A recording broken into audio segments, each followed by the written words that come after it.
Igicamunsi cyiza, igicamunsi cy'umugisha nshuti bakunzi ba Kedi Official mbasuze kandi mbaye ikaze rwose muri aya makuru agezweho ya none tariki enye z'ukwezi kwa gatanu umwaka n'ibihumbi 2024. Murabizi neza ko rero umutalamu wanyu Ritadi Kedi ngomba kuba mbagezaho uko bihagaze maginga ya dore ko M23 ndetse na FRDC, APCLC, FDLR ndetse na Wazalendo bakomeje kugundagurana mu bice bigiye bitandukanye.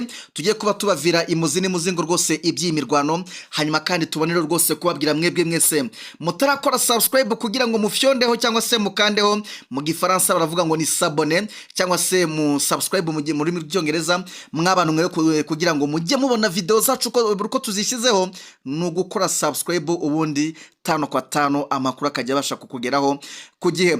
Birumvikana ni update tugiye kwa duhera mu mujyi wa Goma tukugezeho uko bihagaze maginga ya. Hari delegation ikomeye cyane irimo guverineri w'intara Kivu y'Amajyaruguru ni Major General Peter Chirimwami, irimo izitwa za Lucha, irimo abanyamakuru bagiye bakomakomeye ndetse batandukanye, irimo izitwa za societe civile zitandukanye. Aba bose ngo basuye kare gace ka Mugunga ku munsi w'ejo kibasiwe n'ibisasu bivuga ko rwose byoherejwe na coalition ya FARDC. Ni FARDC kandi yaje kuba ihindura cyangwa se yimura vuba na bwangu ibibunda byayo bya Muzinga byabarizwaga hariya muri gace ka Mugunga, by'umwihariko ahazwi nko ku kimashini. Ese umukino aba bagabo bari gukina n'uwuhe? Mwabantu mwe muraje mu by'ukuri musobanukirwe byinshi bigiye bitandukanye, ariko nanone turaza kubageza aho uko bimeze muri axe ya Kironko, aho coalition yagize itya ikagaba ibitero bikomakomeye kuri M23. Murabizi neza ko aka gace ka Kironko mwabantu mwe mu by'ukuri kamaze igihe kigaruwe n'intare za Sarambwe. Maginga rero rwose izi FDLR, izi Wazalendo, abarundi bakabagize gutya bagaba igitero gikomeye kuri M23. Ese maginga bimeze bite? Ariko nanone mwabantu mwe turaza kuba twikoza muri Sud Kivu. Ubu none tugiye kujya tubagezaho inkuru zo muri Sud Kivu, tubabwire uko bihagaze, dore ko M23 yongeye kwibikaho akandi gace gakomeye cyane cyangwa se kari strategique hariya hepfo rwose majyepfo ya Zangungu. Turaje tubavire imuzi ndetse n'imuzingo. Ese mu kibaya bimeze bite? Kanyabayonga bimeze bite? Rwindi bimeze bite? Mwabantu mwe icyo musabwa ni kimwe, no kudutiza umwanya ubundi tukababwira uko situation imeze maginga ya. Yes, na makuru mugiye ko mugezwaho na Kedi, ariko kandi munibuke ko niki kinyamakuru cyitwa Kedi Official mugomba kuba mugitera inkunga ku buryo bukomeye cyane, kuko ngizi operation tugiye kuba mu by'ukuri tubatotorera ntabwo wabasha kubyishoboza uri Kedi wenyine hatabayeho ubufasha cyangwa se ugutera inkunga uno muyoboro. Mwabantu ngiyo tuvuze iki kintu tuvuze muri ya nkunga ijyanye n'amafaranga, kuko guhagurutsa Dorati genda ndebere ibiri bihambwe, genda ndebere ibiri Kironko, genda ndebere ibiri hariya hepfo za Bitonga mu majyepfo ya za muri iriya axe ya Minova, ntabwo ari ikintu cyoroshye. Niyo mpamvu tuba tuvuga tuti nyamuneka buri wese mu by'ukuri uko yifite nuko yishoboje mu by'ukuri nashigikire umuyoboro wa Kedi Official.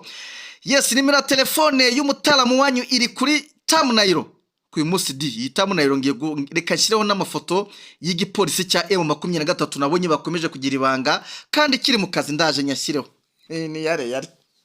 Hanyuma rero duhe ikaze mwebwe mwese mutwumva muri mu nce zigiye zitandukanye. Abo bapolisi muri kona nashize ku ifoto naba M23 nubwo ndi bubagarukeho, ahubwo nuko kugira ngo murebe ko ibyo tuba tubabwira nyamara nyimisi nabonye batari kubikonfirima, batari kubivugaho. Reka ngewe noneho nze mbatange nzishyira ahagaragara, kuko nubundi sindakabati nuko bimeze mwabantu. So maginga rero reka twanzikira hano mu mujyi wa Goma, nibwo mu masaha 5 uwitwa Governor Chirimwami ari kumwe na za societe civile zitandukanye, ari kumwe na Human Rights Watch, ari kumwe na za Lucha, bagize gutya rwose bikubita muri convoy ndende cyane berekera Mugunga, ngaho bari bagiye kobuzavinga no kubaza uko byagenze, cyane ko ibi bibombe byaguye muri ziriya nkambi ku munsi w'ejo byatigishije ibinyamakuru biri ku rwego ruri local n'urwego ruri international. Ibinyamakuru bigiye bikomakomeye byakojeje baba muri wino birandika, yewe ibinyamakuru byano muri Kongo byo byacitse urondogoro, ariko inkuru irimo nuko ibi byose bari kubishyira ku mutwe w'igihugu cy'u Rwanda. Nabonye na Amerika nayo yiha gushinja u Rwanda ngo ibyo bintu ngo rubifitemo uruhare, ariko ndaje mbabwire buryo ko umuvugizi wa guverinoma y'u Rwanda ni Yolanda Macron yagize icyo avuga kuri ibi bintu byatangajwe na Amerika. Ese kuki Amerika ishobora gushinja ibinyoma igihugu cy'u Rwanda, u Rwanda rutari hariya? Kuki ubundi babishinja M23 kandi tubizi neza ko ari FARDC ubwayo yabikoze? Duhereye ahangaha kugira ngo muze kumva impamvu Governor Peter Kirimwami agiye haramugunga, reka mbaze mbabwire ko umuvugizi wa guverinoma y'u Rwanda Yolande Macron yanenze Leta Zunze Ubumwe za Amerika zashinje ingabo z'u Rwanda n'umutwe witwaje intwaro wa M23 kurasa ku nkambi y'impunzi ya Mugunga mu majyaruguru ya Goma ho muri Repubulika Iharanira Demokarasi ya Kongo. Igisasu rero cyaguye mu nkambi ya Mugunga kuri uyu wa gatatu Gicurasi 2024 cyahaguye ubwo ingabo za RDC zari zihanganye n'abarwanyi b'umutwe witwaje intwaro wa M23 bagenzura imisozi ikikije umujyi wa Sake mu birometero bigera kuri 20 uja mu mujyi wa Goma. Umuvugizi w'ibiro bya Amerika bishinzwe ububanyi n'amahanga ni Matthew Miller kuri uyu wa gatatu cyangwa se kuri iyi tariki 3 Gicurasi ni ku munsi w'ejo yatangaje ko iki gitero cyaturutse mu birindiro by'ingabo z'u Rwanda na M23. Abanyamerika rero muramuraje mwumva uko n'abanyamerika hano nabo batoroshye. Yagize ati Amerika yamaganye bikomeye igitero cy'uyu munsi cyaturutse mu birindiro bya RDF na M23 ku nkambi yabimuye mu byabo ya Mugunga mu burasirazuba bwa Kongo Kinshasa. Cyateye impfu rero zabagera kuri ku 9 n'inkomere 33. Inyinshi muri zo zirimo abagore n'abana. Hanyuma kandi Macron, Yolande Macron ku rubuga nkoranyambaga rwa X yagaragaje ko yatungwe no kubona Amerika ifata umwanzuro uhutiyeho ikemezaho iki gitero cyaturutse. Ati ibi biratangaje Matthew, ni gute mwageze kuri uyu mwanzuro utumvikana? Yolande Macron umuvugizi w'u Rwanda wabitangazaga RDF igisirikare cy'ikinyamwuga ntabwo cyatera inkambi yabimuye mu byabo. Umuvugizi wa guverinoma y'u Rwanda rero yasabye Amerika gushakira abagabye iki gitero mu mutwe wa FDL na Wazalendo ifashwa n'ingabo za Repubulika Iharanira Demokarasi ya Kongo FARDC. Aho ndemeranya nawe rwose madamu Yolande Macron, aho yagize ati mushakire ubuvugizi bwa nabi muri FDL na Wazalendo bitewe n'amategeko bifashwa na FARDC. Umuyobozi mu by'ukuri umuyobozi w'ubutumwa bw'amahoro mu muryango w'abibumbye muri RDC MONUSCO akaba n'intumwa yihariye y'umunyamabanga mukuru wawo Bintu Keita yamaganye iki gitero, gusa we ntiyemeje aho cyaturutse. Bakamerika iba yashanutse hano.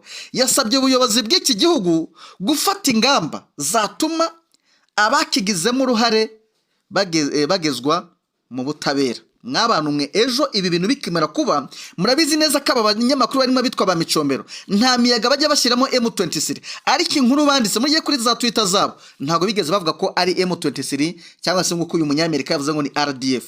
Yanditse ati mu nkambi ya Mugunga haguye ibisasu bihitanye abantu batari bake. Ntiyigera mentioninga ngo bivuye kuko yarazi ukuri kwaho ibisasu biturutse. Tubabwire ko ku munsi w'ejo Umurundi yasabye ko ari we warashe muri biriya bice bya Umurundi na FDLR nibo barashe muri Mugunga bitewe nuko M23 yaba bangamiye ku buryo bukomeye cyane muri iriya misozi igaragiye Ngungu. So bavuga bati rero kugira ngo tugabanye pressure reka turase yari ahantu cyane ko muri no minsi yo FARDC iyikubiswe uruhenu nta kindi kintu kihutirwa ikora no kurasa amaturage. Ibiro bya Keita rero byagize biti intumwa yihariye irasaba ubuyobozi bwa Repubulika Iharanira Demokarasi ya Kongo gufata ingamba zose ziri ngombwa zo kugeza ku butabera abagize uruhare muri bikorwa byose birenga ku burenganzira bw'ikiremwa muntu n'uburenganzira mpuzamahanga bw'ubutabazi bishobora kuba icyaha cy'intambara. Umuryango w'abaganga ndengamipaka bita MSF wa Médecins Sans Frontières wanenze icyemezo cya FARDC yafashe cyo gushyira imbunda mu baturage rwagati by'umwihariko mu nkambi z'impunzi. Wagaragaje kandi ko mu gihe intambara ikomeje bizashyira abasivile mu kaga. Reka mbabwire hano hantu bakunzi ba Kedi Official iturufu coalition ishaka gukina. Ni ukuvuga ngo hano ibi bintu bajya kubikora bari babizi byo kujya gutereka izi mbunda zo mu bwoko bwa BM izitwa za Katyusha hariya mu nkambi rwagati. Mwabonye abaturage ejo ukuntu bariye Karungu bakigaragambye bakigabiza imihanda barasa kuri M23. Bari babizi neza ko M23 ishobora kurakara ikabasubiza kuko bari bahereye mu gitondo bayisheringa muri tura dusozi muri ya misozi ya za Ngungu. Mwibaze bari bazane nibibunda birasakure ni cya kibunda twababwiraga kidasanzwe bagombaga kujya batereka hariya mugunga n'ubundi ngo kikarasa kicanga. So aba rero nico basetinze hariya kikarasa Ngungu. Ibaze ko uri mugunga ukarasa Ngungu ni ibintu bitumvikana, ni ibintu nyine bikaze cyane. Noneho M23 ibi bintu irabizi neza ko ari umutego babayiteze, irabihorera. Babonye bigeze ni mugoroba yabaretse nibwo bakomandinze force za coalition ziri Bweramana hariya ziganjemo FDLR n'abarundi na Wazalendo kurasa bo bakabikora. Hari umusirikare wa FARDC wapfuye nta numwe, kuki barashaho imbunda zari ziri ntihagire nimwe ishya. M23 tuzi kiharasha imbunda irasha byanga byemera ndetse n'abayiriho bagashya. Mwigeze mwumva ari umusirikare wa coalition wapfuye?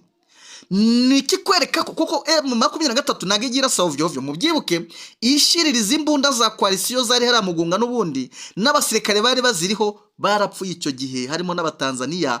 Bivuze ngo ifita amayeri yakohereza drone yakoresha mizire zimeze zite, ariko M23 yifashe initiative cyangwa se icyemezo cyo kurasa kuri zimbunda za coalition ntage igihusha. Mwibuke inkuru twagiye dukora tuvuga uburyo bazirasheho ntigihusha. So babonye M23 yabaretse rero baravuga bati rero umugambi wapfubye kandi gahunda igomba gukorwa. Niko gwitibwira FDL na Wazalendo bari muri iriya misozi ya za Bweramana bare kuri bikompara bigera kuri 6. M23 nangwe gira si bikompara bingana gutya ikabije ni 1 na 2 byaba byabaye too much ikaba yakwereza nkane ariko 6. Ahangaha rwose abayohereje namwe mugomba kuba mubumva. So aha rero niho mu byukuri bahise bavuga bati kuko mu gitondo nibwo tumenya amakuru koko bazimuye bazijyanye hara kwa Payipayi na gace kegere hari ikiyaga cya Kivu hafi ya Zarake Vere wawerekeza za Sake Biensiri. Hano kwa Payipayi nyina ngo harazwi cyane kuva mu myaka ya hambere ni muri ya quartier ya Nuzadi yo mu Kizungu Borodilake, kuri Borodilake mu kwareba nyine, ariko na hantu hiherereye cyane. Ariko ku rundi ruhande amakuru dufite nuko n'abarundi ariho bari gukoresha bahunga bava za Minova hariya. Minova nabonye ikibuga cyacuramye ari ugukiza ari gukurama kabo karenge. So ubu tuvugana rero gahunda ihari nuko ku isaha 5 already bari bamaze kumuvingisha izi ntwaro zabo ari abarusiya, kuko mwibuke zari mu bambiro imbunda zabo M23 zitangiye kugizishiririza barazihavana bazisana mu mujyi wa Goma nyuma yuko ano mayeri bazanye yo kugira ngo bashinje M23 ibyaha by'intambara. Barazizanye bazitereza amaturage none bazishubije aho bari barazivanye. Nta Rake Vere nta nzuro byose ni kimwe ni nta birometero birimo biharegeranye. So ahangaha rero kubera ko mu kanya gato delegation irimo abanyamakuru barimo ibinyamakuru biba byaturutse imihanda yose nibwo ijya haramugunga aho ngo bagiye kukurikirana iraswa ryabaye. Kandi bamakuru dufite nuko ibyo kuva ko harimo imbunda za FARDC ntago bari buze kuba mu byukuri ngo babyemeza, ahubwo ngo hari abaturage bateguwe bagomba gushinja ko nta mbunda zahigeze, bagomba gushyirwa mu interview, bagomba gusobanura byo M23 yaharashe. Hanyuma M23 ngo kuko ifite umugambi wo kwinjira mu mujyi wa Goma bakayigerekaho ibyaha by'intambara. Umunyamerika ashobora kutaguhagarika ngo ntiwinjire mu mujyi wa Goma, ariko wamara kwinjira muri uriya mujyi wa Goma ejo akabyutsa idosiye akagira ibyo koburija ko nawe umuha kugira ngo dosiye yawe atayigira ndende. Mwumvishaho uruzingi kugira ngo ikibazo cyawe akomeze kugihisha. Nuwa ngo hano baraza gukora dosiye, barashaka gukora dosiye iremereye cyane. Noneho bamara kwikora umunyamerika n'ubundi ntago ari buzi intare zasaramwe ko bazakora operation izi zabo, yaba ari zo kubohora Kongo yose, yaba ari zo kubohora Nord Kivu na Sud Kivu. Dosiye warayibika ejo nejo bundi bamaze gustabiliza ibintu byawe. Washaka yagira service agukenera wenda ayo maminere yanyu kugira ati ayo maminero yazana uraduha isoko nutarizana hano turagufite, wakoze ibyaha by'intambara tariki izi n'izi kandi biraza kukugiraho ingaruka. Umvisha w'umuzungu abera kaga. Ibi bintu baba bakora rero barabizi cyane, barabyumva. Baba basabye Kirimwami ati we dukora akaraporo ukaduhe, ati ibindi biturekere. Umunyamerika, umuzungu mw'abantu mwe, si umuntu ibyo arimo politike ye aba yizi cyane. So nyuma y'ibyo ngibyo reka tubabwire ko ntago turamenya amatokeyo, ariko gahunda ihari ngo niyo ngiyo yo gukora sensibilisation, hariya bakemeza ko ari M23 yaharashe, nyamara ni ku munsi w'ejo nibo ubwabo babyikoreye, kuko tuzi neza ko iyo M23 ntabyo gupfa busigira, irashe igomba kugusha, niko bimeze. So twikomereze rero, dukomereze muri aka gace ka za Kironko, mwihangane nje nguruka, ariko operasiyo ya hano yakuyemo kano gace ko muri Sud Kivu, ko muri kaho bita ngo ni Bitonga, ndayifite yigaruye n'intare za Sangwa saa 3 z'amanywa, ariko operation sinigeze nyitegura, ndaza kuyibaha mu masaha ari imbere, nubwo nyifite hano babwira uburyo intare za Sarambwe zayo paretinze n'uburyo zagiye zikubita zitababarira, dore kari n'agace noneho aka gace ka Bitonga tonetse nangwe yigeze gafatirwanye, reka nimugoroba yagize irkire kura muri ukompora ngo arakadifese kare karimo irutuyemo, FARDC iravuga iti zaje mukoza rero imiryango yabo ngo yari iri hari yabo bari baratengamaye, baratuje ibintu bimeze neza, bahise babwira ati zaje murare mugenda, imiryango irari igenda, abagore n'abana ba Coalition bo bafunze imizigo mu ruturuturu. Coalition nyirizina 23 rero igezemo hariya, nta muntu witwa enemy urimo, yari yagiye kare. Ubu tuvugana bite n'ama operation bari kugenda babacangamo, M23 kugenda bakorera, ntago bari kurega amahanu hose bakandagiye, ntago bari kuhicara rwose, bari kumva ngo irageze, nta muntu ufite agatuza k'imigeri. Ahubwo dusimukire muri axe ya Kironko, niho bagerageje kwijajara, ariko nabwo M23 yababereye ibamba ku buryo umurundi byamusabye no gusubira inyuma, ahura na APSRS bari kumwe ku rugamba, na Iramunoba umurundi hariya yabaye hajya nakadanse n'ibiki. Hari ukuntu abana kera bajyaga bakina gutya, mwakajya hagati abandi babiri, mwakajya ku ruhande rumwe n'urundi ku rundi, ngo nukudoma karakano ura mukino wabita ngo iki, ukajya wiruka ukajya kuwundi ukagera kundi yagafashe, yajya kukagukubita ukakwepa, umurundi nuko nguko arimo, ari kujya ku ruhande rwa M23 ikamumena, yajya muri Coalition ikamumena. Ejo bundi mwumvise uburyo FDLR yamukozemo imushinja kuba ngo yaranze kugaba ibitero kuri M23 ngiye yageragaza Mushaki, none ngo atumye ngo umurundi atumye ngo Robaya ivamo. None uyu munsi nabwo yatatse bihambwe, agezeyo asanga haradanangiye, ageze ngo arasubirayo, iyitwa APSRS iri hari ya Gatare iramumena, arongera aragaruka, urumva aje kurwana ariko ku gitutu, ni kuri pressure. So nagace ka Gatare M23 herutse gusa naho yo pareting, ariko yo iza kongera kugaruka inyuma, yigarukira hariya kuri ka gasozi ko kwa Nyesi muri kuhareba abantu batuye muri kara gace, aho beta ngo ni mu Bufaransa, niho M23 ubundi ifungiye. Drone yanjye imennye umuceri se. Operation waruyoboyeho Sake bamufasha, Komanda operation waruyoboye hano Sake bamufunze ngaho. Kagira inkuru nuwo bitande abakunzi ba KD Official mwihangane, drone nyibaze ni nuwo bitande. Uwo mukomanda uyoboye operation muri Sake nuwo bitande. Kirimwami ntabwo ari kuza muri zone ngo agende gutyo gusa, uvuga ukuntu abayobye uburari hano. So ngira ngo rero ikiriho cyo ni kimwe, aba barundi batatse M23 muri Kironko. Buriya M23 ijya gukuramo Rubaya, yabanje gufunga Kironko, iyagikisha ko mu by'ukuri nta muntu wamenera muri Kironko ngo yinjire muri Rubaya, kugira Rubaya yize umutekano wayo wizerwe, hatazajya hahoramo kafu yaje ngazazi twagiye twumva epfo hari za Minova. So ibi rero drone mayijwi mwihangane sindikina, ndaza kurikina ni mugoroba, nibyo M23 yirinze ijyana force ya Kironko inaza Migimbu irahadeployinga kweri. Coalition rero igira itya irataka, bura ngo bikusanyije nababwiraga mu gitondo abari bari hariya niba ari za musheberi za rusheberi ko bari barimo bitugatuga bashaka kumuvinga nyuma yabwo, ariko ngo haje Wazalendo ngo zakutuye zivuyo hakurya za Pinga na za Warikare zose ngo zitugatugira hariya muri Gatare rero tuvugana irimo coalition, bamwe bari kugenda abandi bagaruka. So umurundi rero yagize ngo aripima muri Kironka amakompora ibiki byose arohagura arasa Kenyege, yumva intare za Sarambwe ntizimusubije, ahubwo ziragenda zimutega imitego, abonye kubiswe vibaya sana ashaka gusubira inyuma. Mu gusubira inyuma barongera APSS ravuga iti muravuye mukajyaye karimwe muri kurya amafaranga menshi hano, murudiye ku kiwanje. Mu kubasubizayo rero niyo mpamvu mwumvisha imirwano igeze mu masaha y'isa 8 kiri yose, mu masaha y'isa 7 saa 8 hakicyumvikana amakompora menshi cyane. Burya ni umurundi warugarutse nyuma yuko yari amaze gushyirwaho pressure n'uwakabaye amukavaringa, umurundi agezeho gusuzugura na APCRCD. APCRC APCRC Muzalendo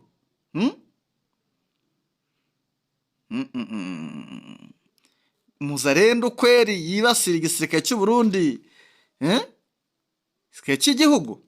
Hanyuma iki gitero cya Goma rero mwumva ukuntu kiba cyanateguye Tshisekedi aba yabirimo azi ukuntu bigahunda zimeze, ngo cyatumye Tshisekedi agaruka cyangwa se asoza urugendo rw'Iburayi igitaraganya. Ni President Antoine Félix Tshisekedi wa Republika ya Demokarasi ya Kongo wavuye Iburayi adasoje uruzinduko yari amazemo iminsi ahaganirira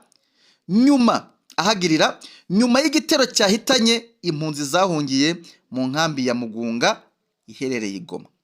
Abantu 9 nibo bahitanywe n'iki gitero, abandi 33 nk'uko namaze kuyabwira bakomereka. Gusa leta zunze ubumwe za Amerika nibyo bari kugarukaho nangaha, zashinja ingabo z'umutwe, ingabo z'u Rwanda kuba arizo ngo ziri nyuma y'icyo gitero. Ibi bintu by'ingabo z'u Rwanda muma muzana hano ntago mba numvikana namwe rwose. U Rwanda iyo mutavuze u Rwanda ubanza sinza aba bagabo rwose, iyo batahumetse igihugu cy'u Rwanda banza batajya no kurya no kunywa agacupa ngo bikunde.